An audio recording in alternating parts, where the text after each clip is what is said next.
And here is my loaded potato soup in a bread bowl. For the soup, I start by browning some bacon. I like to use a thick cut bacon. Just cut it into little pieces like this, and now I'll get that cooking. While the bacon's browning, chop up 1 large onion, and I like to add celery to my potato soup, and I really like to use the leaves as well. Once your bacon is nice and brown, just remove it and set it aside. I just removed some of the bacon fat and left about 2 to 3 tablespoons. Add in your celery and onion. I'm just gonna turn this down to medium and let these cook kind of slow for a few minutes. While the celery and onions cook, I'm gonna go ahead and chop up some potatoes. I like to use Yukon Gold potatoes, a 3-pound bag.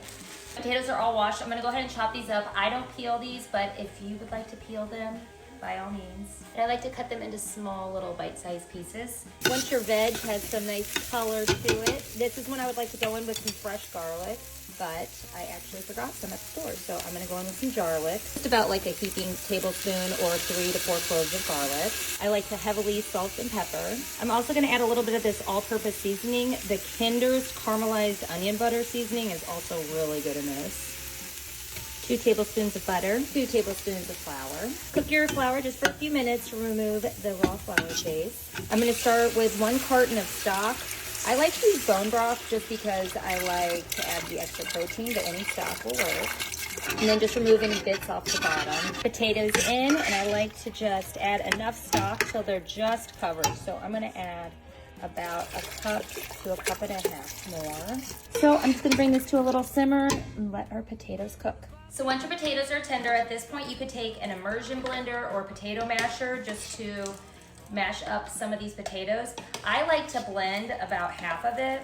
My kids don't like it when it has too many chunks of potatoes, so I blend quite a bit of it. And then just pour that back in.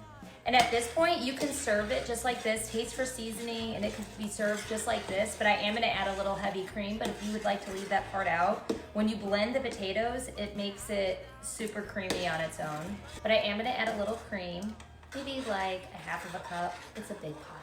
It's going to taste for seasoning. Honestly, I think it's perfect. Doesn't need a thing. Serving this potato soup in bread bowls that we made yesterday. I posted the bread bowl recipe yesterday, and of course, all the toppings.